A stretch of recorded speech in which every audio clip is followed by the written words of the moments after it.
الحمد لله نحمده ونستعينه ونستغفره ونؤمن به ونتوكل عليه ونعوذ بالله من شرور أنفسنا ومن سيئات أعمالنا من يهده الله فلا مضل له ومن يضلله فلا هادي له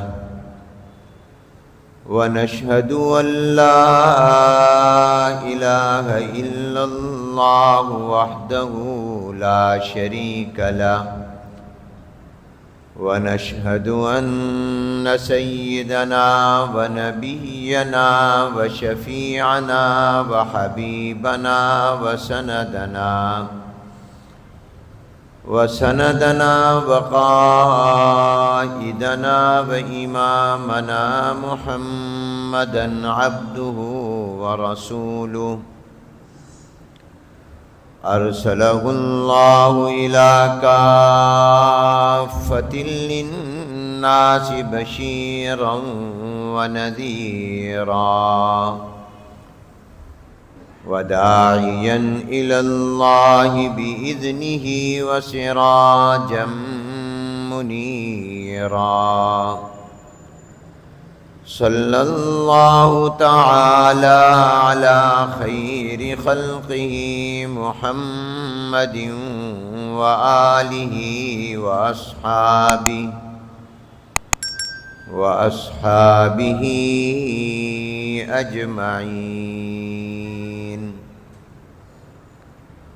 أما بعد فأعوذ بالله من الشيطان الرجيم. بسم الله الرحمن الرحيم. إن الدين عند الله الإسلام. وقال النبي صلى الله عليه وسلم: المسلم من سلم المسلمون من لسانه ويده، أو كما قال النبي صلى الله عليه وسلم. صدق الله العظيم وصدق رسوله النبي الكريم، ونحن على ذلك لمن الشاهدين والشاكرين، والحمد لله رب العالمين. اللهم صل على محمد وعلى آل محمد كما صليت على إبراهيم وعلى آل إبراهيم إنك حميد مجيد. اللهم بارك على محمد وعلى آل محمد كما باركت على إبراهيم وعلى آل إبراهيم إنك حميد مجيد.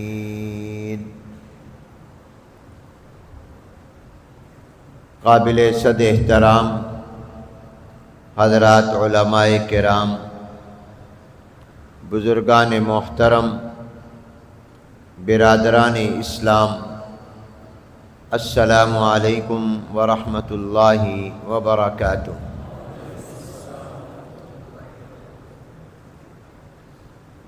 آج پہلی مرتبہ جامع مسجد یاسین لیاری کراچی میں نماز جمعہ سے پہلے حاضری اور گفتگو کی سعادت حاصل ہو رہی ہے۔ میں شکر گزار ہوں ممتاز عالم دین برادر مکرم و محترم حضرت مولانا فضل سبحان صاحب دامت برکاتہم العالیہ کا، جنہوں نے مجھے یہاں آنے کی پرخلوص دعوت دی اور مجھے اللہ نے اپنے وعدے کے ایفا کی توفیق عطا فرمائی۔ ایک زمانے سے حضرت مولانا موصوف کے ساتھ وعدہ تھا کہ میں آپ کے ہاں حاضر ہوں گا۔ ترکی کا سفر ہم نے اکٹھے کیا،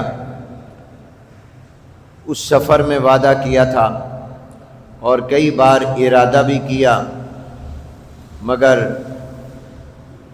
اس سے پہلے اس ارادے کی تکمیل نہ ہو سکی، تو آج اللہ کے فضل و کرم سے اس ارادے اور وعدے کی تکمیل ہو رہی ہے۔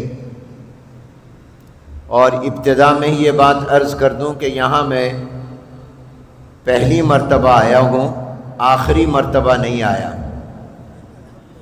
یہ ابتدا ہے، انتہا نہیں ہے۔ انشاءاللہ زندگی رہی تو اس کے بعد بھی آنا رہے گا۔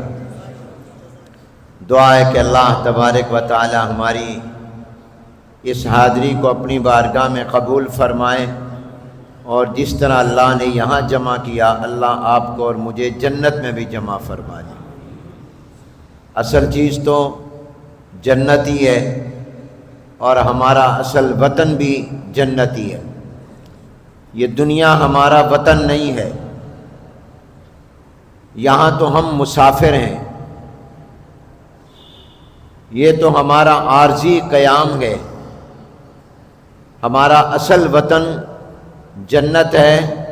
ہمارے والد حضرت آدم علیہ السلام اور ہماری والدہ حضرت حوا علیہ السلام وہ جنت میں رہتے تھے، تو اللہ نے ان کو جنت سے دنیا میں بھیجا تھا، تو گویا ہمارا اصل وطن تو وہی ہے، جہاں ماں باپ تھے وہیں جانا ہے۔ تو اللہ کرے کہ وہاں ہماری ملاقات ہو جائے، اور انشاءاللہ ہوگی۔ اللہ تعالیٰ وہاں جمع فرما دیں۔ جناب نبی کریم رحمت عالم حضور اکرم صلی اللہ علیہ وسلم کے جلیل القدر صحابی ہیں حضرت انس بن مالک رضی اللہ تعالیٰ عنہ۔ انہوں نے 10 سال جناب نبی کریم صلی اللہ علیہ وسلم کی خدمت کی ہے، دن رات کی ہے، صبح و شام کی ہے، سفر اور حضر میں کی ہے، اور فرماتے ہیں کہ میں نے جو 10 سال جناب نبی کریم صلی اللہ علیہ وسلم کی خدمت کی، تو مجھے سرور کائنات صلی اللہ علیہ وسلم نے کبھی بھی 10 سال کے زمانے میں یہ نہیں فرمایا کہ اے انس یہ کام تم نے کیوں کیا، یعنی ناراضگی کا کوئی جملہ حضور علیہ السلام نے مجھے کبھی نہیں فرمایا۔ 10 سال معمولی زمانہ نہیں ہے، بڑا لمبا زمانہ ہے، اور اس 10 سال کے طویل عرصے میں حضرت انس بن مالک رضی اللہ تعالیٰ عنہ فرماتے ہیں کہ سرور کائنات صلی اللہ علیہ وسلم نے کبھی کوئی جملہ ناراضگی کا مجھے نہیں فرمایا، کسی کام پر ڈانٹا نہیں، کسی کام کے بارے میں یہ نہیں فرمایا یہ کیوں کیا تم نے۔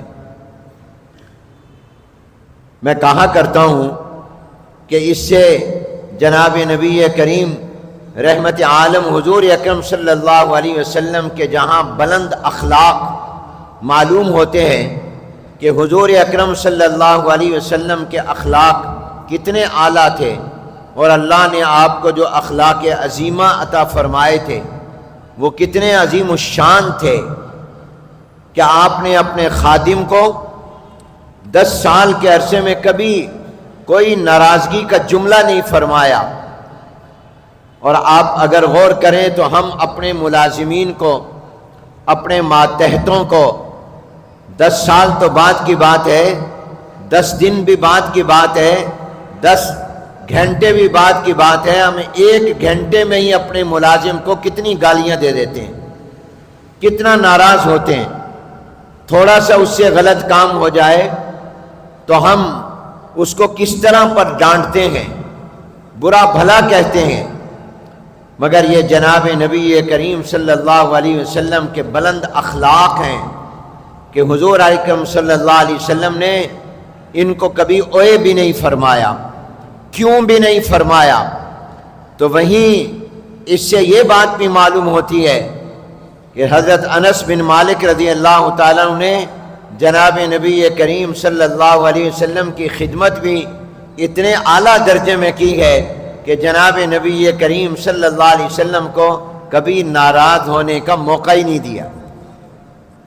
جہاں حضور علیہ السلام کے کمال اخلاق معلوم ہوئے، وہاں حضرت انس بن مالک رضی اللہ تعالیٰ عنہ کا کمال خدمت بھی معلوم ہوا کہ خدمت اس نے اعلیٰ اور اچھے طریقے پر کی کہ آپ کو ناراض ہونے کا موقع ہی نہیں دیا۔ ایک دن جناب نبی کریم حضور اکرم صلی اللہ علیہ وسلم کو وضو کرا رہے تھے، تو حضور اکرم صلی اللہ علیہ وسلم نے خوش ہو کر فرمایا کہ انس بن مالک، جو مجھ سے دعا کروانی ہے وہ مجھ سے دعا کروا لو، میں جو دعا کروں گا اللہ تعالیٰ قبول فرما لیں گے۔ جناب نبی کریم صلی اللہ علیہ وسلم کی کوئی دعا اللہ تعالیٰ رد نہیں فرماتے، حضور اکرم صلی اللہ علیہ وسلم کی ہر دعا قبول ہی قبول ہے۔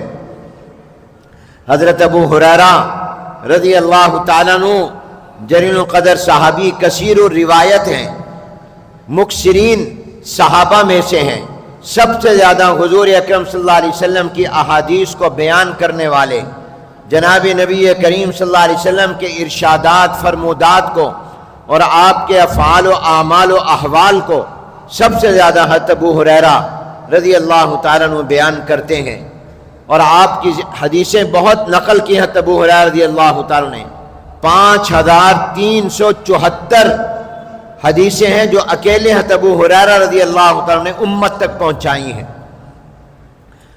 حضرت ابو ہریرہ رضی اللہ تعالیٰ عنہ کی والدہ مسلمان نہیں تھی، ان کی والدہ مشرکہ تھی، کافرہ تھی، غیر مسلمہ تھی۔ یہ ہر وقت والدہ کو اسلام قبول کرنے کی دعوت دیتے رہتے تھے اور دعا بھی کرتے رہتے تھے۔ ایک دن جناب نبی کریم حضور اکرم صلی اللہ علیہ وسلم کی خدمت میں حاضر ہوئے اور عرض کی، یا رسول اللہ صلی اللہ علیہ وسلم، آپ پر میں ایمان لایا ہوں، مجھے اللہ نے ایمان کی توفیق عطا کی ہے، آپ کا غلام بنا ہوں، آپ کے دامن سے جڑ گیا ہوں، دعا فرما دیں والدہ بھی مسلمان ہو جائے۔ میں والدہ کو ایمان کی دعوت دیتا رہتا ہوں، وہ مسلمان نہیں ہو رہی، آپ ان کے لیے دعا فرما دیجئے۔ حضور علیہ السلام نے نبوت والے ہاتھ اٹھا کر دعا فرمائی، اللہم اہدی ام ابی ہریرہ، اے اللہ ابو ہریرہ رضی اللہ تعالیٰ عنہ کی والدہ کو ہدایت عطا فرما دے، اے اللہ ان کو بھی نور ایمان اور نور اسلام عطا فرما دے۔ حضرت ابو ہریرہ رضی اللہ تعالیٰ عنہ فرماتے ہیں، جب دعا ختم ہوئی میرے دل نے مجھے کہا حضور علیہ السلام کی یہ دعا یقیناً قبول ہو گئی، تمہاری والدہ ہدایت پر آ جائیں گی۔ میں فوراً وہاں سے نکلا، میں نے دوڑ لگائی اس خیال سے کہ میں دیکھوں میں اپنے گھر پہلے پہنچتا ہوں یا میرے نبی کی دعا پہلے پہنچتی، میں پہلے پہنچتا ہوں یا میرے پیغمبر کی، میرے مصطفیٰ کی صلی اللہ علیہ وآلہ وسلم کی دعا پہلے پہنچتی ہے۔ میں گھر پہنچا، دروازہ کھٹکھٹایا، دروازہ بند تھا، مکان چھوٹے ہوتے تھے، پانی کے گرنے کی آواز آئی، مجھے اندازہ ہوا کہ میری والدہ نہا رہی ہیں، میری والدہ غسل کر رہی ہیں۔ چنانچہ جب وہ نہا کر فارغ ہوئی، کپڑے پہنے، تو انہوں نے دروازہ کھولا اور دروازہ کھولتے ہی کہا، اشہد ان لا الہ الا اللہ واشہد ان محمد عبدہ ورسولہ۔ حضور اکرم صلی اللہ علیہ وسلم پر ایمان لے آئی، کلمہ پڑھ لیا اور کہا کہ میں نے فیصلہ کر لیا تھا اور غسل بھی اسی لیے کیا تھا کہ میں ایمان قبول کروں، طہارت اور پاکی کی حالت میں میں مسلمان ہو گئی ہوں، تو میں بعد میں پہنچا، حضور کی دعا پہلے پہنچ گئی۔ تو جناب نبی کریم صلی اللہ علیہ وآلہ وسلم کی کوئی دعا اللہ تبارک و تعالی رد نہیں فرماتے، حضور کی ہر دعا قبول ہی قبول ہے۔ تو جناب نبی کریم صلی اللہ علیہ وسلم کے یہ خادم حضرت انس بن مالک رضی اللہ تعالیٰ نے عرض کی، یا رسول اللہ صلی اللہ علیہ وسلم، آج تک تو میں نے خود آپ سے درخواست نہیں کی تھی کہ آپ میرے لیے فلاں دعا فرما دیں، آج آپ نے خود فرمایا ہے کہ مجھ سے جو دعا کرانی ہے وہ دعا کرا لو، تو پھر میری ایک درخواست ہے کہ آپ میرے لیے یہ دعا کر دیں کہ ارید مرافقتک فی الجنہ، جس طرح اللہ نے دنیا میں آپ کا خادم اور ساتھی بنایا، اللہ جنت میں بھی آپ کا ساتھی بنا دے، اللہ جنت میں بھی آپ کا خادم بنا دے، بس میں اور کچھ نہیں چاہتا۔ حضور اکرم صلی اللہ علیہ وسلم نے فرمایا، اب غیر ذالک، سوچ لو انس، آج دریائے رحمت جوش میں ہے، جو مانگو گے مل جائے گا، جو دعا کہو گے ہو جائے گی۔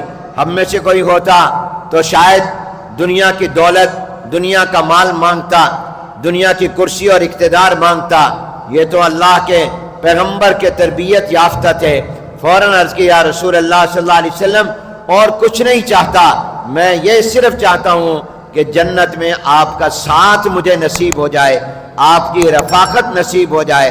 حضور علیہ السلام نے ان کے لیے دعا کی، اور کیا کمال دعا انہوں نے کروائی، صرف جنت نہیں مانگی، جنت میں حضور کی رفاقت بھی مانگ لی۔ اللہ جنت بھی عطا کر دے، جنت میں حضور کا ساتھی بھی بنا دے۔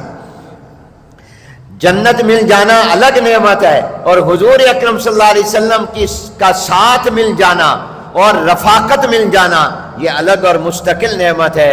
تو یہ نعمت مانگ لی۔ تو میرے دوستو، بات اس سے چلی کہ دعا جو ہوتی ہے وہ دعا قبول ہوتی ہے، اور ہمارا اصل وطن وہ جنت ہے۔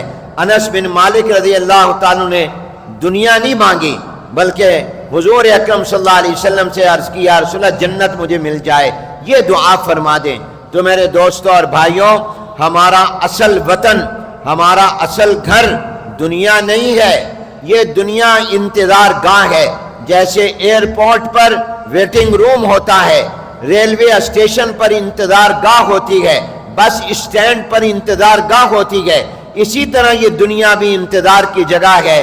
یہ ہمارے رہنے کی جگہ نہیں ہے، یہ ہمارا وطن نہیں ہے، بلکہ ہمارا اصل وطن تو جنت ہے، جہاں ہم آئے تھے جہاں سے، اور جہاں ہمیں واپس جانا ہے۔ آدم و حوا علیہ السلام ابتداً دنیا میں نہیں رہتے تھے، یہ جنت میں رہتے تھے۔ تو جب جنت میں رہتے تھے تو معلوم کہ اصل وطن اولاد آدم کا بھی وہی ہے جہاں آدم و حوا علیہ السلام تھے۔ تو اس لیے جنت کی طرف جانے کے لیے ہمیں اور آپ کو دعا بھی کرنی ہے، کچھ کام بھی کرنے ہیں، اس لیے کہ اپنے وطن جانے کے لیے کچھ نہ کچھ چاہیے ہوتا ہے۔ بغیر زاد راہ کے سفر طے نہیں ہوا کرتے، تو آخرت کا جنت کے سفر کے لیے بھی کچھ سامان چاہیے، تو وہ سامان اللہ کا دین ہے، اس پر عمل ہے، تو یہ اختیار کریں گے تو ہم جائیں گے۔ اس لیے میں نے دعا کی کہ اللہ نے جیسے ہمیں دنیا میں مسجد یاسین میں اکٹھا کر دیا، اللہ مجھے اور آپ کو جنت میں بھی اکٹھا کر دیں، اور جنت میں بھی جمع فرما دیں، اور اپنے اصل وطن میں اللہ تعالیٰ جمع فرما دیں۔ اور جنت میں دوستوں سے ملاقات بھی ہوگی، احباب سے ملاقات بھی ہوگی، رشتہ داروں سے ملاقات بھی ہوگی، اور پڑوسیوں سے ملاقاتیں بھی ہوں گی اگر وہ ایمان والے ہوئے۔ بلکہ ایک بزرگ فرماتے ہیں جنت الگ نعمت ہے، اور جنت میں دوستوں کا مل جانا یہ الگ نعمت ہے۔ جنت میں دوست مل جائیں گے الگ نعمت ہے، اور جنت الگ نعمت ہے۔ قرآن کریم میں بھی ایک جگہ اللہ تعالیٰ نے جنت کا ذکر بعد میں کیا اور جنت کے ساتھیوں کا ذکر پہلے کیا۔ فرمایا یا ایتھا النفس المطمئنہ ارجعی الی ربک راضیۃ مرضیہ فادخلی فی عبادی پہلے ہے، وادخلی جنتی بعد میں ہے۔ میرے بندوں میں شامل ہو جا اور جنت میں چلا جا۔ اکیلا جنت میں ہوگا مزہ نہیں آئے گا، تیرے دوست یار بھی ہوں گے تو تجھے مزہ آئے گا، دل لگ جائے گا۔ اس لیے عربی زبان میں کہتے ہیں الرفیق قبل الطریق، سفر سے پہلے سفر کا ساتھی، سفر سے پہلے سفر کے ساتھی کا۔ دنیا میں آپ محلات میں چلے جائیں، 5 سٹار ہوٹلوں میں جا کر ٹھہریں، شاہی محلات میں ٹھہریں، آپ کے اپنے دوست ساتھ نہ ہو دل نہیں لگے گا، اور اگر دوست ساتھ ہو تو جنگل میں بھی آپ کا دل لگ جائے گا۔ وہاں جھونپڑیوں میں بھی آپ کا دل لگ جائے گا، تو اللہ تبارک و تعالی جنت بھی عطا کر دے اور جنت میں اپنے دوست بھی عطا فرما دے۔ اللہ تعالی ہم سب کو وہاں جمع فرمائے۔ میرے دوستوں اور بھائیوں، اللہ نے جو ہمیں نعمتیں عطا فرمائی ہیں، ان میں سب سے بڑی نعمت اسلام کی نعمت ہے، سب سے بڑی دولت اسلام کی دولت ہے۔ یہ اسلام ہی ہمیں جنت میں لے کر جائے گا، یہ ایمان ہی ہمیں اپنے اصل وطن جنت میں لے کر جائے گا۔ یہ اسلام جو اللہ نے مجھے اور آپ کو عطا کیا، یہ بات بارہا آپ نے سنی ہوگی، اپنے اکابر سے سنی اور پڑھی ہوگی کہ اسلام جو ہے یہ مذہب نہیں ہے بلکہ دین ہے، مذہب نہیں ہے بلکہ اسلام دین ہے۔ قرآن کریم کا آپ مطالعہ کریں، جہاں بھی اللہ نے لفظ اسلام بولا ہے کہیں اس کے ساتھ لفظ مذہب نہیں بولا، بلکہ جہاں بھی قرآن میں لفظ اسلام کا آیا اس کے ساتھ دین کا لفظ آیا۔ میں نے ابھی آیت مبارکہ پڑھی، ان الدین عند اللہ الاسلام، اور یہ حصر کے ساتھ ہے، گویا الدین هو الاسلام، الاسلام هو الدین، دین اسلام ہی ہے اور اسلام دین ہی ہے۔ قرآن کریم میں ایک اور جگہ اللہ نے فرمایا، الیوم اکملت لکم دینکم واتممت علیکم نعمتی ورضیت لکم الاسلام دینا۔ ایک ہی آیت میں دو مرتبہ اللہ نے اسلام کے لیے لفظ دین بولا۔ وَمَن يَبْتَغِ غَيْرَ الْإِسْلَامِ دِينًا فَلَن يُقْبَلَ مِنْهُ، یہاں بھی یہ نہیں کہا وَمَن يَبْتَغِ غَيْرَ الْإِسْلَامِ مَذْهَبًا، اسلام کو مذہب نہیں کہا، اسلام کو دین کہا۔ اسلام مذہب نہیں ہے، اسلام دین ہے۔ قرآن کریم میں جہاں بھی اللہ تبارک و تعالی اس کو استعمال کر رہے ہیں ساتھ لفظ دین کا لا رہے ہیں، کہیں بھی مذہب کا لفظ نہیں لا رہے۔ حضور اکرم صلی اللہ علیہ وسلم نے بھی احادیث مبارکہ میں اسلام کے ساتھ دین کا لفظ بولا ہے۔ حدیث جبرائیل علیہ السلام جو ام السنہ ہے، اس کے اندر بھی حضور نے فرمایا تھا یہ جبرائیل علیہ السلام آئے تھے لیعلمکم دینکم، تاکہ تمہیں تمہارا دین سکھائیں، یہ نہیں فرمایا تمہارا مذہب سکھائیں۔ تو آپ علیہ السلام نے بھی اسلام کے لیے دین کا لفظ بولا، اور اللہ نے بھی اسلام کے لیے دین کا لفظ بولا۔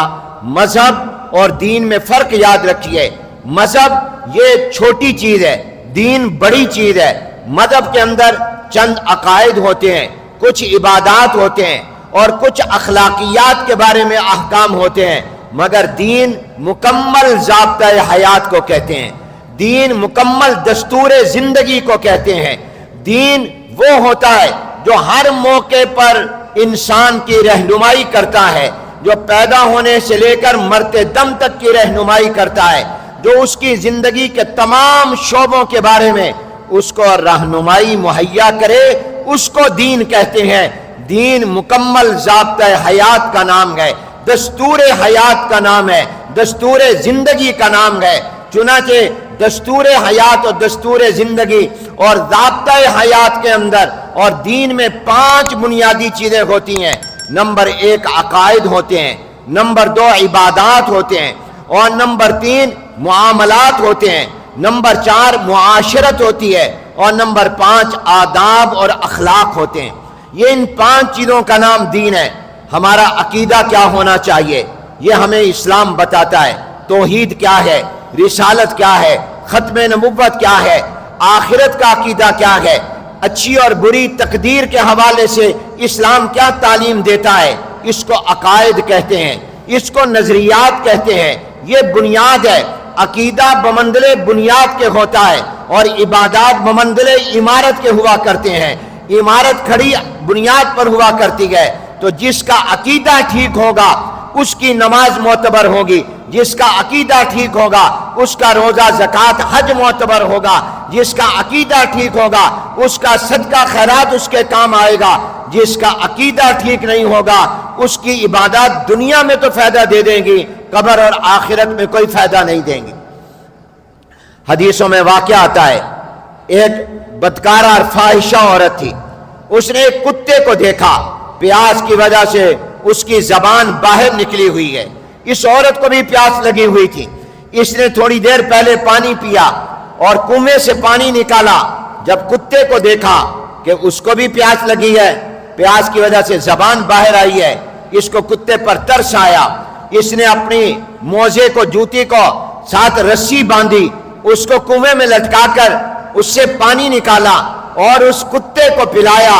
حالانکہ یہ عورت نمازی نہیں تھی، یہ روزہ رکھنے والی نہیں تھی، یہ نیک عورت نہیں تھی، بلکہ کردار کی اچھی عورت نہیں تھی، مگر تھی ایمان والی۔ غیب سے آواز آئی، تو نے اس کتے پیاسے کتے کو پانی پلایا، ہم نے تیرے جنت کا فیصلہ کر دیا ہے، ہم تجھے جنت میں داخل کریں گے۔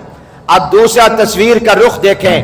مکے کے کافر اور مشرک حاجیوں کی خدمت کرتے تھے، حاجیوں کو پانی پلاتے تھے، وہ بیت اللہ کی صفائی، خانہ کعبہ کی صفائی کرتے تھے، اور کئی کافر اپنی داڑھی کے ساتھ بیت اللہ کی صفائی کرتے تھے۔ ان کو محبت اور عقیدت تھی خانہ کعبہ اور بیت اللہ کے ساتھ، وہ خانہ کعبہ کا حج بھی کرتے تھے، طواف بھی کرتے تھے، حاجیوں کی خدمت بھی کرتے تھے، صفائی بھی کرتے تھے، مگر یہ تمام عبادتیں اور نیک اعمال دنیا میں تو کام آ گئے کہ اللہ نے ان کے بدلے ان کو دنیا میں دے دیے، مگر آخرت میں وہ جہنم میں جائیں گے، جنت میں نہیں جائیں گے۔ فرق کیا ہے کہ ایک کے پیاسے کتے کو پانی پلانا جنت میں لے گیا، اور ایک کا حاجیوں کو پانی پلانا وہ بھی جنت میں لے کر نہ گیا۔ فرق اس کا یہ ہے کہ جس کا عقیدہ ٹھیک ہوگا، جس کے پاس ایمان کی دولت ہوگی، ایمان کا نور ہوگا، تو وہ اگر پیاسے کتے کو پانی پلائے تو پیاسے کتے کو پانی پلانا ایمان کے ساتھ ہو تو جنت میں چلا جائے گا، اور اگر ایمان نہ ہو تو حاجی کو پانی پلانا یہ بھی جنت میں لے کر نہیں جائے گا۔ اگر ایمان ہو تو کتے کو پانی پلانا بھی کام آ جاتا ہے، اور اگر ایمان نہ ہو تو حاجیوں کو پانی پلانا بھی کام نہیں آتا۔ یہ ایمان اتنی بڑی دولت ہے۔ میں ایک دن پڑھ رہا تھا، حکیم الامت حضرت مولانا اشرف علی تھانوی رحمۃ اللہ علیہ نے کیا پیاری بات فرمائی۔ فرمایا، ایمان والو تم سمجھتے ہی نہیں ہو تمہیں اللہ نے کیا روشنی عطا کی ہے، تمہیں اللہ نے کیا نور عطا کیا ہے، کیا ایمان کی روشنی اللہ نے تمہیں تمہارے دل و دماغ میں عطا کر دی ہے۔ یہ ایمان اتنی بڑی روشنی اور نور ہے کہ اس کے مقابلے میں سورج کی روشنی کوئی حیثیت نہیں رکھتی، اس کے مقابلے میں چاند کی روشنی کوئی حیثیت نہیں رکھتی، اس کے مقابلے میں یہ بلب کی روشنی کوئی حیثیت نہیں رکھتی۔ فرمایا، جب ایمان والا آخرت میں جنت میں جانے کے لیے پل صراط پر آئے گا، جس کے نیچے جہنم ہے، جس کی آگ بڑی سخت گرم ہے اور جس میں بڑی حرارت ہے، اور جو شدید حرارت اور گرمی والی ہے، جب مومن پل صراط پر آئے گا اور جہنم کے اوپر سے پل صراط سے گزر کر جنت میں جائے گا، اور یہ وہاں پر پہنچے گا تو جہنم ہاتھ جوڑ کر کہے گی، اے ایمان والے جلدی سے گزر جا، تیرا ایمان کا نور میری آگ کی گرمی کو ختم کر رہا ہے، بجھا رہا ہے۔ یہ ہے وہ نور جو اللہ نے آپ کو اور ہمیں عطا کیا ہے، یہ ہے وہ روشنی جو اللہ نے آپ کو اور ہمیں عطا کی ہے، ایمان کا نور۔ میں نے اس پر ایک جملہ میرے دل میں آیا جب میں نے پڑھا، میں نے کہا ساری دنیا جہنم سے پناہ مانگتی ہے اور جہنم مومن کے ایمان کے نور سے پناہ مانگتی ہے۔ کیا یہ نور ایمان ہے جو اللہ نے آپ اس ایمان کی قدر کرو، اس ایمان کی حفاظت کرو، اس ایمان کو سنبھال کر رکھو، اپنے اس ایمان کو قبر تک تم لے جاؤ، اور قبر سے آگے جنت تک یہ ایمان تمہیں لے جائے گا۔ تم اپنے ایمان کو قبر تک لے گئے تو پھر ایمان تمہیں آگے لے جائے گا۔ تم دنیا کی لالچ میں اپنے ایمان کو کمزور نہ کر دینا، اپنے ایمان کے روشنی کو مدھم نہ کر دینا، اپنے ایمان کی روشنی کو بڑھاؤ، اس کی حفاظت کرو، اس کی روشنی نیک اعمال سے قائم رہے گی، گناہوں سے اس کی روشنی بجھ جاتی ہے، مدھم ہو جاتی ہے۔ یہ ایمان اتنی بڑی دولت اور نور ہے کہ جہنم بھی اس مومن کے ایمان کے نور سے پناہ مانگتی ہے۔ تو اللہ تبارک و تعالی نے یہ ہمیں جو ایمان دیا، جو ہمیں اسلام دیا، تو پہلی چیز عقیدہ ہے۔ عقیدہ اپنا ٹھیک کرو، قبروں پر سجدے کرنا، غیر اللہ کو حاجت روا ماننا، مشکل کشا ماننا، نفع نقصان کا مالک ماننا، غیر اللہ کو سجدے کرنا، پیروں کو سجدے کرنا اور اللہ کے علاوہ کسی کو مشکل کشا کہنا، حاجت روا کہنا، کسی اور کے نام پر نظر و نیاز ماننا، یہ عقیدے کے خلاف ہے۔ اپنی توحید کو مضبوط کرو، اپنے عقیدے کو مضبوط کرو، اور حضور علیہ السلام کے ساتھ اپنے ایمان کے رشتے کو مضبوط کرو کہ حضور کی بات کے مقابلے میں کسی کی بات نہیں ماننی۔ حضور علیہ السلام کی بات آ جائے تو سر جھکا دو، حضور علیہ السلام کی غیر مشروط اطاعت کرو، اور کسی کی غیر مشروط اطاعت نہیں ہے، حضور کی اطاعت غیر مشروط ہے۔ حضور علیہ السلام کی رسالت، ختم نبوت پر اپنا عقیدہ مضبوط کرو، آخرت پر، تقدیر پر، قیامت پر، یہ تمام عقیدہ مضبوط ہو۔ عبادات کا ایک جامع نظام اسلام نے دیا ہے، اور پھر عبادات کے بعد نماز، روزہ، زکوٰۃ، حج کے بعد پھر معاملات ہیں، یہ خرید و فروخت ہے، لینا دینا ہے، کیسے بیچنا ہے، اس میں آپ نے دھوکہ نہیں دینا، جھوٹ نہیں بولنا، اس میں کسی کو ڈاج نہیں دینا، آپ نے نمبر 2 چیز کو نمبر 1 نہیں کہنا، آپ نے سودی کاروبار نہیں کرنا، آپ کے کاروبار میں جوا نہیں ہونا چاہیے، آپ کے کاروبار میں ناجائز شرطیں نہیں ہونی چاہیے۔ یہ اسلام ہمیں جہاں عقائد کے بارے میں رہنمائی کرتا ہے، عبادات کے بارے میں کرتا ہے، بلکہ اسلام عقائد کا جامع نظام رکھتا ہے، عبادات کا جامع نظام رکھتا ہے۔ اسی طرح یہ مت سمجھو کہ اسلام صرف مسجد کا ہے، بازار کا نہیں، عدالتوں کا نہیں، کچہریوں کا نہیں، تھانوں کا نہیں، نہیں، اسلام مسجد کا بھی ہے، گھر کا بھی ہے، بازار کا بھی ہے، فیکٹری اور کارخانے کا بھی ہے۔ یہ آپ کو سب پوری رہنمائی کرتا ہے کہ آپ کا کون سا کاروبار ٹھیک ہے، کون سا کاروبار غلط ہے۔ آج جتنے تم کاروبار کر رہے ہو، علماء سے پوچھ کر کرو، اہل علم سے پوچھ کر کرو، شریعت کے خلاف مت کاروبار کرو۔ اسلام پورا مکمل ضابطۂ حیات ہے۔ یہ رہنمائی آپ کو معاملات کے بارے میں بھی کرتا ہے، خرید و فروخت، لین دین، رینٹ، اجارہ اور کاشتکاری، باغبانی، یہ تمام کے بارے میں رہنمائی کرتا ہے۔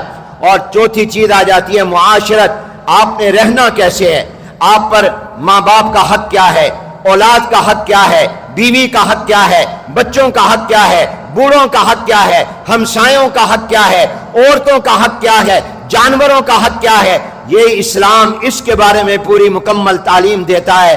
ہم نے سمجھ لیا اسلام تو نماز روزے کا نام ہے، اس لیے بہت سے دیندار وقت لگائے ہوئے علماء کے مرید، ان کے معاملات ٹھیک نہیں ہوتے، ان کی معاشرت ٹھیک نہیں ہوتی، وہ سمجھتے ہیں تسبیح کر لینا، قرآن پڑھ لینا، وقت لگا لینا، کسی مولوی سے بیعت ہو جانا، یہ کافی ہو گیا۔ نہیں، اپنے معاملات ٹھیک کرو، اپنی معاشرت کو ٹھیک کرو، اس کے بغیر اسلام مکمل نہیں ہوتا۔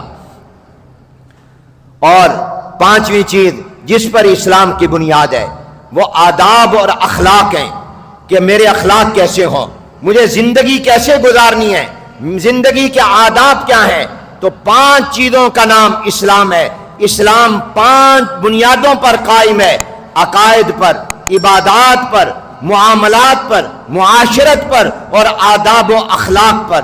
اس کی تفصیلات ہیں، اور ہر ایک کے لاکھوں ہزاروں مسائل ہیں، اور ان تمام مسائل کو ہر آدمی کے لیے اپنی ضرورت کے مطابق سیکھنا فرض ہے، ضروری ہے ان کو جاننا، تاکہ اس کا عقیدہ اسلام کے مطابق ہو، اس کی عبادات اسلام کے مطابق ہو، اس کے معاملات، خرید و فروخت، اس کا کاروبار اسلام کے مطابق ہو، اور اس کی معاشرت اسلام کے مطابق ہو، اس کے اخلاق، اس کے آداب اسلام کے مطابق ہو۔ اتنا جامع کوئی نہیں ہے۔ اس لیے عیسائیت مذہب ہے، دین نہیں ہے، یہودیت مذہب ہے، دین نہیں ہے، اور ہندو اور سکھزم، بدھسٹ، یہ تو غیر آسمانی ہیں، یہ بھی مذہب ہیں، یہ دین نہیں ہے۔ دین اگر ہے تو صرف اسلام ہے، اور اسلام نے مکمل نظام زندگی عطا کیا ہے۔ یہ اسلام عدالت کا دین بھی ہے، یہ پارلیمنٹ کا دین بھی ہے، یہ بازار کا دین بھی ہے، یہ فیکٹری اور کارخانے کا بھی ہے، یہ گھر کا بھی ہے اور گھر سے باہر کا بھی ہے، یہ پوری زندگی پر حاوی ہے۔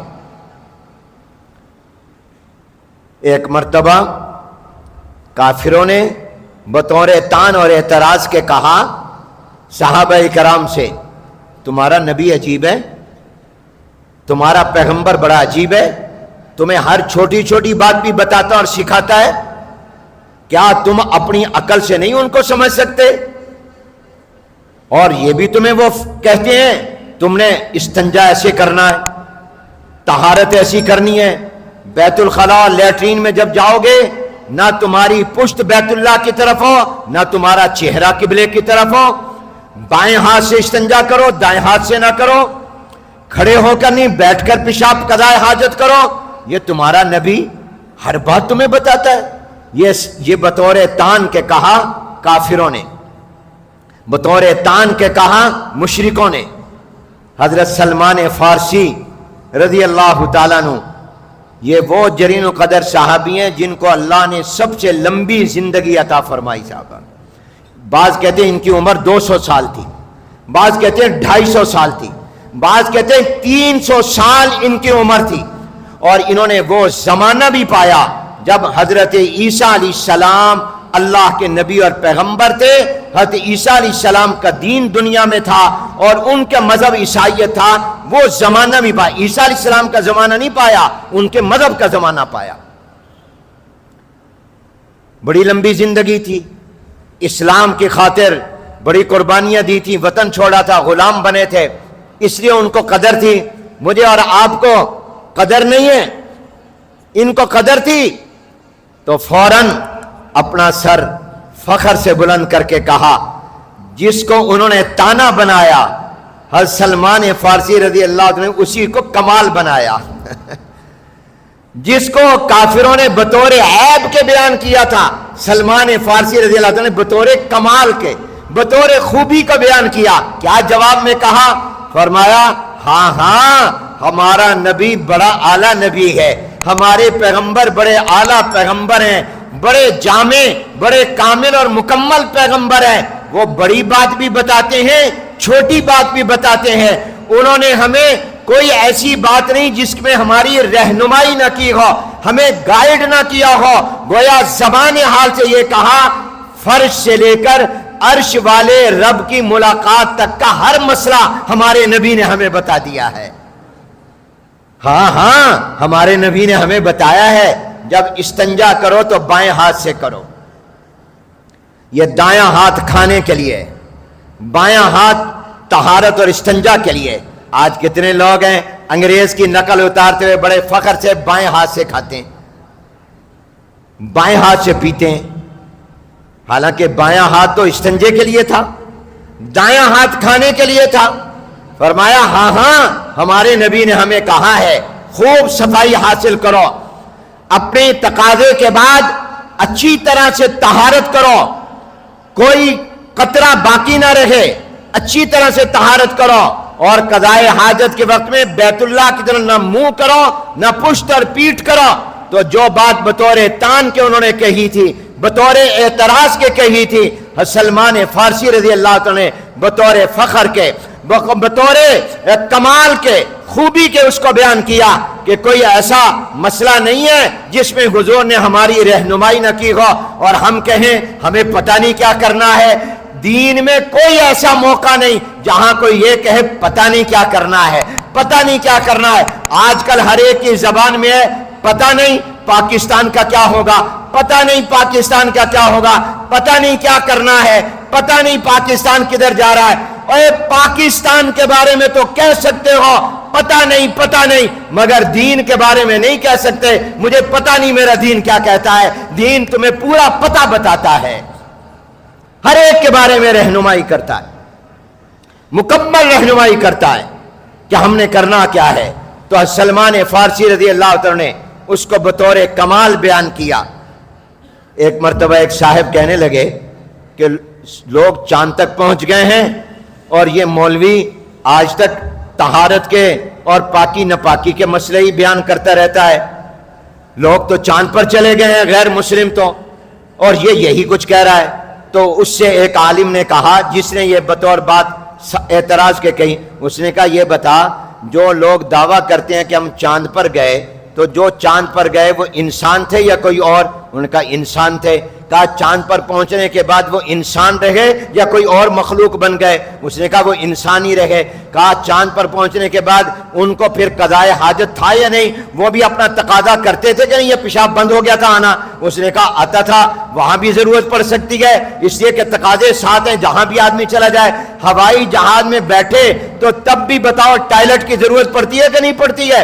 ہوائی جہاز آسمانوں میں اڑو، فضا میں اڑو، تب بھی ضرورت پڑتی ہے۔ تو مولوی صاحب نے کہا کہ جب چاند پر پہنچنے کے بعد بھی انسان کی طبیعت کے تقاضے ختم نہیں ہوتے تو شریعت کے مسئلوں کی وہاں بھی ضرورت پڑے گی، وہاں بھی ضرورت پڑے گی کیسے تقاضا کرنا ہے۔ تو میرے دوستوں اور بھائیوں، اسلام اور دین سے کبھی آدمی بے نیاز نہیں ہو سکتا۔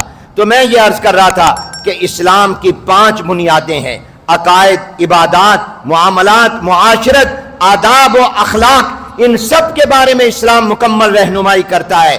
تو انہی میں ایک میں نے عرض کرنا تھا معاشرت ہے۔ معاشرت کا معنی کیا ہوتا ہے؟ ہم نے رہنا کیسے ہے؟ آپ لفظ بولتے ہیں معاشرہ، یہ عربی کا لفظ ہے، عشرت سے ہے۔ اس کا معنی ہوتا ہے زندگی گزارنا۔ زندگی کیسے گزارنی ہے؟ زندگی کے ساتھی زندگی گزارنا۔ تو یہ آپ کو اسلام سکھاتا ہے۔ عام دنیا میں اللہ نے جو نظام بنایا ہے وہ یہ کہ انسان دنیا میں اکیلا نہیں ہے، اکیلا نہیں ہے۔ کیوں بھئی تم اکیلے ہو؟ جواب دو، اس وقت بھی اکیلے نہیں ہو۔ مسجد میں نمازیوں کے ساتھ، نماز پڑھ کے گھر جاؤ گے تو بیوی بچوں کے ساتھ، ماں باپ کے ساتھ، اور اگر تم دکان پر چلے گئے تو وہاں ملازموں کے ساتھ، گاہکوں کے ساتھ، فیکٹری کارخانے میں جاؤ وہاں بھی تمہارے ملازم، اگر تم آفس میں دفتر میں جاؤ وہاں بھی تمہارے کلرک اور ملازم۔ انسان بس میں بیٹھو وہاں ساتھی لوگ، آپ اگر جناب والا گاڑی میں سفر کرو ڈرائیور ساتھ، گن مین ساتھ، آپ کے بچے بیوی ساتھ، آپ ٹرین میں جاؤ کتنے لوگ ٹرین میں ساتھ، جہاز میں جاؤ جہازوں میں لوگ۔ تو آپ بتاؤ انسان اکیلا زیادہ وقت گزارتا ہے یا لوگوں کے ساتھ گزارتا ہے؟ یہی معاشرہ ہے، یہی اللہ نے نظام بنایا ہے، ساتھ رہنا ہے۔ جب ساتھ رہنا ہے تو اسلام نے بتایا کہ بھی ساتھ رہنا ہے تو ان کے حق بھی خیال رکھو، تمہارے بھی حق ہیں ان کے بھی حق ہے۔ میاں بیوی نے اکٹھے رہنا ہے، میاں کا حق، بیوی کا حق۔ ماں باپ اور اولاد نے اکٹھے رہنا ہے، اکٹھے ہوتے ہیں۔ ماں باپ کا کیا حق، اولاد کا کیا حق، اور آپ کے ملازم کا کیا حق، مالک کا کیا حق، آپ کے پڑوسیوں کا کیا حق، آپ کے دکان والوں کا کیا حق، پارٹنر کا کیا حق۔ یہ تمام حقوق اسلام نے بتائے ہیں۔ یہ معاشرت بھی سکھائی ہے، اور معاشرت میں ایک بہت بنیادی اصول اس حدیث میں بیان کیا جو میں نے آپ کے سامنے پڑھی ہے: المسلم من سلم المسلمون من لسانہ و یدہ۔ حضرت مولانا میں نے یہ تو پوچھا نہیں کتنے بجے تقریر ختم کرنی ہے، حضرت نے بھی نہیں بتایا۔ معلوم ہوتا ہے کہ حضرت نے مجھے کھلی چھٹی دے دی ہے، جتنی دیر چاہو بولو۔ کیوں بھئی آپ کی طرف سے بھی اجازت ہے؟ آپ کو تو جلدی ہوگی جانے کی۔ اچھا چلیں انشاءاللہ زیادہ لمبی بات نہیں کریں گے۔ میں نے آپ کو پہلی بات یہ سمجھائی، اسلام مذہب نہیں بلکہ دین ہے۔ سارے کہو اسلام کیا ہے؟ دین ہے یا مذہب ہے؟ آج کے بعد کبھی یہ نہ کہنا میرا مذہب اسلام ہے، کبھی یہ لکھنا بھی نہ میرا مذہب اسلام ہے، بلکہ لکھنا اور کہنا میرا دین اسلام ہے۔ اسلام میرا مذہب نہیں ہے، دین ہے۔ مذہب چھوٹی چیز ہے، اسلام بڑی چیز ہے، دین بڑی چیز ہے۔ اور دین میں کتنی چیزیں ہوتی ہیں؟ 5۔ دوسری بات میں نے بتائی، ان 5 میں سے ایک معاشرت کے بارے میں عرض کر رہا ہوں کہ اکٹھے رہنا۔ ہمارا جو نظام ہے، جو اللہ نے فطری نظام بنایا ہے، وہ اکٹھے رہنے کا بنایا۔ بہت کم وقت ہوتا ہے جب انسان اکیلا ہوتا ہے، ورنہ 24 گھنٹے میں دیکھو تو اکٹھے ہوتے ہیں۔ گھر میں بھی ہو، اس کے بیڈ روم میں کوئی نہ ہو، بیوی تو ہوتی ہے، بچے ہوتے ہیں گھر میں، ماں باپ ہوتے ہیں گھر میں، اور باہر نکلے تو کتنے لوگوں کے ساتھ، بازار میں لوگ، دکان پر لوگ، فیکٹری میں لوگ، کارخانے میں لوگ، سڑکوں پر لوگ، شاپنگ سینٹر میں لوگ، ہر جگہ لوگ ہیں۔ یہ معاشرت ہے، آپ نے اکٹھے رہنا ہے۔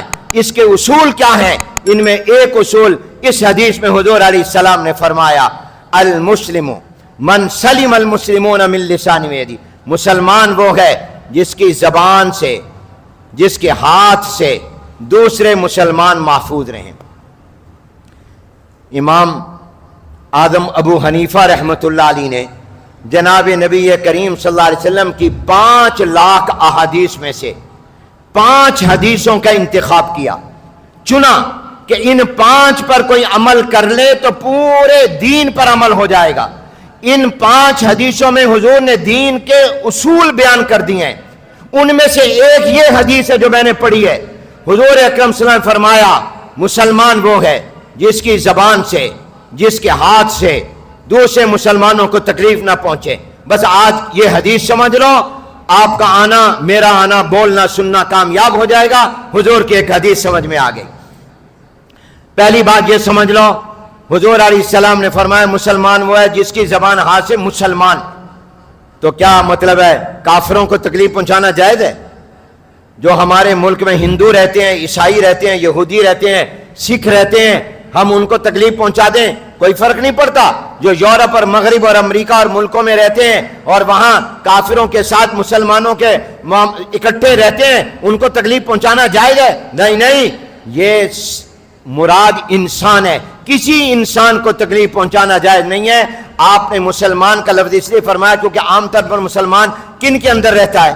مسلمانوں میں ہی رہتا ہے۔ عام طور پر مسلمانوں کے ساتھ رہتے ہیں، بہت کم ہوتا ہے مسلمان غیر مسلموں کے ساتھ ہیں، اس لیے آپ نے یہ فرما دیا، ورنہ مراد تمام انسان ہے۔ لہذا کسی ہندو کو، کسی سکھ کو، کسی یہودی کو اور کسی پارسی کو، کسی بدھسٹ کو بھی تکلیف پہنچانا جائز نہیں ہے۔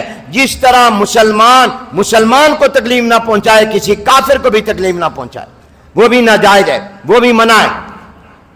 اب حضور علیہ السلام نے فرمایا جو اپنی زبان سے کسی کو تکلیف نہ دے، اور ہاتھ سے، حضور نے زبان کا ذکر پہلے کیا ہے، ہاتھ کا ذکر، حالانکہ ہاتھ سے میں کسی کو ماروں اس کو چوٹ زیادہ لگ جائے گی، مکہ ماروں اور زیادہ وزنی لگ جائے گا، کوئی پہلوان ہوگا طاقت والا ہوگا تو اس سے تو اور بھی زیادہ ہو جائے گا۔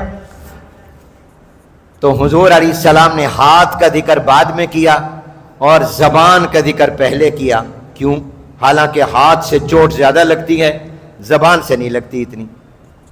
اس کی وجہ کیا ہے؟ سبحان اللہ، سارے کہو سبحان اللہ، بلند آواز سے کہو سبحان اللہ۔ اے اللہ جو جو سبحان اللہ کہے ان کو مکہ مدینہ دکھا دے، اے اللہ جو جو سبحان اللہ کہیں ان کو جنتی بنا دے۔ کیا پیاری بات، کیا نبی اللہ نے ہمیں دیا، سبحان اللہ۔ حضور علیہ السلام نے فرمایا زبان سے تکلیف، یہ پہلے فرمایا، ہاتھ کا بعد میں، حالانکہ ہاتھ سے چوٹ زیادہ لگتی۔ زبان کا کیوں فرمایا؟ یاد رکھو، ہاتھ کی چوٹ ٹھیک ہو جاتی ہے، زبان کی چوٹ ٹھیک نہیں ہوتی۔ ہاتھ کا زخم ٹھیک ہو جاتا ہے، مکہ مارو گے ایک وقت میں ٹھیک ہو جائے گا، زبان سے کسی کو کچھ کہہ دیا وہ دل پر چوٹ لگتی ہے، وہ کبھی ٹھیک نہیں ہوتا۔ ہم نے شرح جامی میں پڑھا تھا جب طالب علم تھے، جراحات السنان لها التیام ولا یلتام ما جرح اللسان، تلواروں کے زخم ٹھیک ہو جاتے ہیں، زبان کے زخم ٹھیک نہیں ہوتے، زبان کے زخم ٹھیک نہیں ہوتے۔ اس لیے اپنی زبان سے کسی کو گالی مت دو، زبان پر کسی پہ الزام مت لگاؤ، اپنی زبان سے کسی کو برا بھلا مت کہو، اپنی زبان سے کسی کو تکلیف مت پہنچا۔ حضور نے زبان کا ذکر پہلے، ہاتھ کا بعد میں کیا، کیونکہ زبان کا زخم تیز ہے ہاتھ کے زخم سے، ہاتھ کا زخم ٹھیک ہو جاتا ہے، زبان کا زخم ٹھیک نہیں ہوتا۔ اور دوسری بات یہ ہے، میرا ہاتھ جہاں تک جائے گا وہیں تک میں کسی کو تکلیف دوں گا۔ اب آپ تک بھی میرا ہاتھ نہیں جا سکتا، کتنا لمبا میرا ہاتھ ہوگا، مگر زبان کے ذریعے جو پیچھے بیٹھے ہیں میں ان کو بھی گالیاں دوں تو اس کو تکلیف دے دی میں نے۔ اور آج کل تو موبائل ٹیلی فون ملاؤ اور جو آگے سے بولے اس کو زبان سے گالیاں دے دوں، بیٹھا امریکہ میں ہوگا، میرا ہاتھ تو امریکہ تک کیا یہاں قریب تک نہیں جا رہا، زبان میری امریکہ تک اثر کر رہی ہے، یورپ تک اثر کر رہی ہے۔ اس لیے حضور نے زبان کا پہلے کہا، ہاتھ کا بعد میں فرمایا۔ یہ زبان کے تیر لوگ چلاتے ہیں، زبان کے ذریعے کتنی دور بیٹھے، آج ٹیلی ویژن پر تبصرے ہو رہے ہیں، حضرت مولانا ماشاءاللہ وہاں دین کی ترجمانی، اہل اسلام کی ترجمانی کرتے ہیں، پوچھیں وہاں کتنے روزانہ ٹی وی پر بیٹھ کر لوگوں کی عزتیں اچھال رہے ہیں، کتنے لوگوں کو تکلیف پہنچا رہے ہیں۔ ہاتھ سے آپ تکلیف دیں گے زندہ کو، اور زبان سے آپ تکلیف ان کو بھی دے سکتے ہیں جو قبروں میں چلے گئے۔ آپ ان کی برائیاں کرنے لگ جائیں، زبان سے آپ نے ان کو بھی تکلیف دے دی۔ اس لیے حضور نے زبان کا ذکر پہلے کیا ہے، ہاتھ کا ذکر بعد میں کیا ہے۔ المسلم من سلم المسلمون من لسانہ، جس کی زبان سے، اس لیے اپنی زبان کی حفاظت کیا کرو۔ اور اس کا طریقہ کیا ہے؟ زیادہ تر چپ رہا کرو۔ حضور علیہ السلام نے فرمایا اپنی زبان کو کنٹرول کرو، اپنی زبان اور اپنی قوت شہوت کی گارنٹی تم مجھے دے دو، اور جنت کی گارنٹی حضور نے فرمایا مجھ سے لے لو۔ تم اپنی دو چیزوں کو کنٹرول کر لو، ایک اپنی شہوت کو کنٹرول کر لو، حرام جگہ پر اس کو استعمال نہ کرو، اور اپنی زبان کو کنٹرول کر لو، آمنہ کا لال تمہیں جنت کی گارنٹی دے دے گا۔ طریقہ یہ کہ چپ رہو، خاموش رہو۔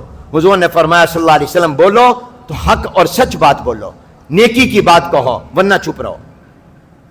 اللہ نے ہمیں دو کان دیے، زبان ایک دی، گویا اشارہ کیا تھا کہ سننا زیادہ بولنا کم، ہم سنتے کم ہیں بولتے زیادہ ہیں۔ فرمایا گیا جرمہ صغیر و جرمہ کبیر، یہ گوشت کا لوتھڑا ہے، چھوٹا سا ہے، مگر کام بہت بڑے بڑے کرتی ہے یہ زبان۔ یہی زبان کا بول ہے جو کافر کو مسلمان کر دیتا ہے، اور یہی زبان کا بول ہے کہ نعوذ باللہ کفریہ کلمہ کہہ دے تو وہ مسلمان کافر ہو جاتا ہے۔ چند دن پہلے میرے پاس ایک میرے دوست آئے، وراثت کا مسئلہ پوچھنے آئے، ان کے والد کا انتقال ہو گیا تھا۔ ان کو بتایا کہ یہ مسئلہ ہے، وراثت ایسے تقسیم کرو۔ انہوں نے اپنے بھائی کو جا کر کہا میں نے مسئلہ پوچھا ہے، مفتی صاحب کہتے ہیں شرعی طریقہ یہ ہے وراثت کا، لہذا تمہارا حصہ یہ بنتا ہے، بہن کا یہ بنتا ہے، امی کا یہ بنتا ہے، تم نے زیادہ لے لیا ہے، اتنا واپس کر دو۔ تو کہتے ہیں میرے بھائی نے جواب میں کہہ دیا میں نہیں مانتا شریعت کو، میں نہیں شریعت کو مانتا، اپنے پاس رکھو شریعت، میں نے جو کچھ لے لیا میں نے واپس نہیں کرنا۔ آپ بتاؤ یہ مسلمان رہا؟ بولو یہ مسلمان رہا؟ وہ پھر میرے پاس آیا، میں نے کہا یار اپنے بھائی کو لے کر آ، اس کو میں سمجھاؤں، وہ کہیں وہ اپنی آخرت برباد نہ کر بیٹھا ہے، قبر برباد، دوبارہ کلمہ پڑھاؤں، نکاح بھی دوبارہ اس کا ہو، ایمان کی تجدید بھی ہو، نکاح کی تجدید بھی ہو۔ یہ زبان بڑی اہم ہے۔ حرام حلال، حلال حرام ہو جاتا ہے۔ جب آپ کا میرا نکاح ہوا تھا ہم نے کیا کہا تھا؟ قبول کیا۔ بیوی کے بارے میں کیا کہا تھا؟ قبول کیا۔ اس قبول سے وہ حرام عورت حلال ہو گئی تھی۔ یہ کیا تھا؟ زبان کا بول تھا، اور اسی زبان سے کہہ دیا نعوذ باللہ طلاق، وہ حلال حرام ہو جائے گا۔ یہ ہے زبان۔ اپنی زبان کو سنبھال کر رکھو، اپنی زبان کی حفاظت کرو، پہلے تولو پھر بولو، کیونکہ تمہارے بول بھی تولے جائیں گے۔ آج زبانیں کنٹرول میں نہیں ہیں، جو منہ میں آ گیا کہہ دیا۔ مخالفین پر اعتراض ہو رہے ہیں، الزام لگا رہے ہیں، کیا کچھ کہہ رہے ہیں۔ اپنی زبان کی حفاظت کرو، اپنے ہاتھوں کی حفاظت کرو، کسی کو تکلیف مت پہنچاؤ۔ حضور اکرم صلی اللہ علیہ وسلم کے بارے میں حدیث میں آتا ہے کہ حضور اکرم صلی اللہ علیہ وسلم جب رات کو تہجد کے لیے اٹھتے تھے، تہجد کے لیے جب اٹھتے تھے تو حضرت عائشہ رضی اللہ تعالیٰ عنہ فرماتی ہیں میں بھی سو رہی ہوتی تھی، حضور بھی ساتھ سو رہے ہوتے تھے۔ اب حضور اکرم صلی اللہ علیہ وسلم جب تہجد کے لیے اٹھتے تو روایتوں میں آتا ہے قام رویدن، حضور آہستہ آہستہ ہلکے ہلکے انداز میں اٹھتے، کہیں میری عائشہ کی نیند خراب نہ ہو جائے، سبحان اللہ کہو۔ اور فرماتے ہیں آہستہ سے کھڑے ہوتے، آہستہ سے دروازہ کھولتے تاکہ میری نیند خراب نہ ہو جائے۔ حالانکہ آپ بتائیے اگر حضرت عائشہ کی آنکھ کھلتی، حضرت عائشہ کو یہ برا لگتا؟ کبھی نہ لگتا، کیونکہ حضرت عائشہ رضی اللہ تعالیٰ عنہ کو حضور سے محبت بہت تھی، وہ تو حضور علیہ السلام پر فریفتہ تھی، لیکن اس کے باوجود حضور علیہ السلام کو پتا ہے کہ ان کو مجھ سے بہت محبت، مجھے محبت ہے، مگر حضور علیہ السلام اپنی بیوی امت کی ماں کا آرام کا اتنا خیال کر رہے ہیں کہ میرے اٹھتے وقت میں میری بیوی کو تکلیف نہ پہنچے۔ اور ہم کیا کرتے ہیں؟ اونچی آواز سے لاؤڈ سپیکر جلسوں میں مسجدوں میں لگائے ہوئے ہیں، بیچارے لوگ بیمار ہیں، سو رہے ہیں، کوئی امتحان کی تیاری کر رہا ہے اور آپ کا سپیکر اس کو پریشان کر رہا ہے۔ شادیاں ہوتی ہیں، کئی دن پہلے ہم اونچے اونچے ڈک لگا دیتے ہیں، پورے محلے میں شور ہو رہا ہوتا ہے. ہم شادیوں کے وقت میں جناب والا کناتے لگا کر راستے بند کر دیتے ہیں, ہم گلیاں بند کر دیتے ہیں, وہاں سے ایمبولینس نہیں گزر سکتی, بیچارہ بیمار بوڑھا نہیں گزر سکتا. ہمیں کوئی خیال نہیں کہ ہم لوگوں کو تکلیف دے رہے ہیں.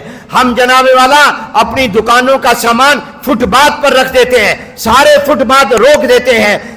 دکان کے اندر سامان کم, فٹ پاتھ پر زیادہ. فٹ پاتھ تو گزرنے کے لیے ہوتا ہے, ہمیں احساس ہی نہیں کہ ہم اپنا کاروبار حرام کا کر رہے ہیں, ہماری کمائی حرام ہو جائے گی. ہم نے لوگوں کو تکلیف دی ہے, اپنا سامان نکال کر فٹ پاتھ پہ رکھ دیا, لوگوں کو گزرنے میں تکلیف ہو رہی ہے.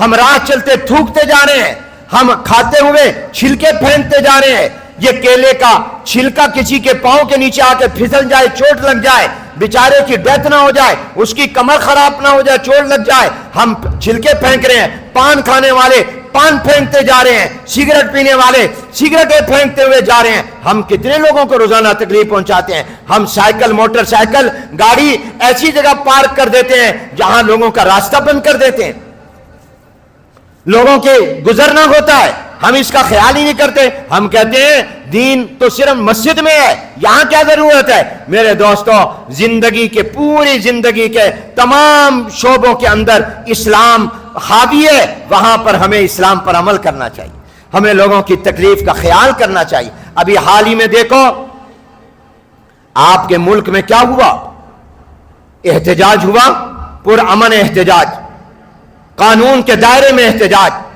ہر ایک کا جمہوری قانونی آئینی حق ہے, یہ کر سکتے ہیں لوگ, بات حکومت تک اپنا مطالبہ پہنچا سکتے ہیں. لیکن ہم نے گاڑیوں کو آگ لگا دی, موٹر سائیکلوں کو آگ لگا دی, دکانوں کو آگ لگا دی, ہم نے لوگوں کے بڑے بڑے سینٹروں کو آگ لگا دی, ہم نے کتنی گاڑیوں کو آگ لگا دی, کتنے لوگوں کو مار دیا, کتنے لوگ بیچارے اپنی جان سے ہاتھ دھو بیٹھے.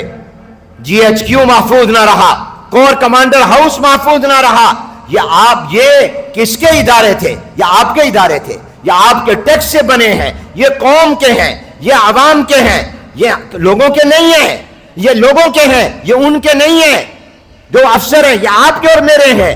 لیکن ہم نے کتنی تکلیفیں پہنچا دی, کتنا نقصان, اپنے ملک کا اربوں روپے کا نقصان کر دیا. اس سے پہلے بھی یہ واقعات ہوتے رہے, اس سے پہلے بھی ایسے سانحات ہوتے رہے کہ ہم معمولی بات پر لوگوں کے گھروں کو آگ لگا دیتے ہیں, ہم دکانوں کو آگ لگا دیتے ہیں, فیکٹریوں کو آگ لگا دیتے ہیں. اپنے مفادات کی خاطر ہم لوگوں کو کیا کیا تکلیفیں پہنچاتے ہیں. کتنا ہم جگہ ٹیکس لیتے ہیں, ہم لوگوں کو فون کر کے کہتے ہیں ہم تمہیں اغوا کر لیں گے, نہیں تو اتنا پیسہ پہنچا دو. یہ کیا ہے؟ ہم کدھر جا رہے ہیں؟ یہ خودکشی ہے. ہمارا معاشرہ کدھر جا رہا ہے؟ مطالعہ کرو, اسلام نے ہمیں کس طرح کی زندگی گزارنے کا پیغام دیا ہے. اپنے ملک سے پیار کرو, اپنے وطن سے پیار کرو. آخری بات کہہ رہا ہوں, یہ وطن تمہارا ہے, یہ وطن ہمارا ہے, یہ ملک ہمارا ہے, اس ملک کے ادارے بھی ہمارے ہیں, اس ملک کے جتنے بھی املاک ہیں, قومی املاک, وہ کسی کی ذاتی جائیداد نہیں ہے, وہ آپ کے اور ہمارے ہیں, وہ ہم نے ان کی حفاظت کرنی ہے. ہم کس طرف جا رہے ہیں؟ اپنے ہاتھوں سے اپنے ملک کو تباہ اور برباد کر رہے ہیں. اپنے وطن سے محبت کرنا سیکھو, اپنے وطن کی قدر کرنا سیکھو. الحمدللہ دنیا کے 55 سے 60 ملکوں میں گیا ہوں, افریقہ کے ملکوں میں گیا ہوں, یورپ کے ملکوں میں گیا ہوں, ہر بر اعظم میں تقریباً گیا ہوں, ساؤتھ ایشیا کے ملکوں میں گیا ہوں, اور اسی طرح مڈل ایسٹ میں گیا ہوں. آج بھی پاکستان میں جتنی آزادی آج ہمیں حاصل ہے, مسلمان ملکوں میں بھی اتنی آزادی کسی کو حاصل نہیں ہے. آج بھی آپ اپنا جس طرح اظہار منبر پر, ٹی وی پر کر سکتے ہیں, دنیا کے مسلمان ملکوں میں بھی نہیں کر سکتے. اس ملک میں اللہ نے آپ کو کتنی نعمتیں دی ہیں, کیا پھل دیے ہیں, کیا معدنیات اللہ نے آپ کو عطا کیے ہیں, کیا افرادی قوت اللہ نے آپ کو عطا کی ہے. آپ اس ملک کو اپنے ہاتھوں سے ختم کر رہے ہیں, خود تباہ کر رہے ہیں.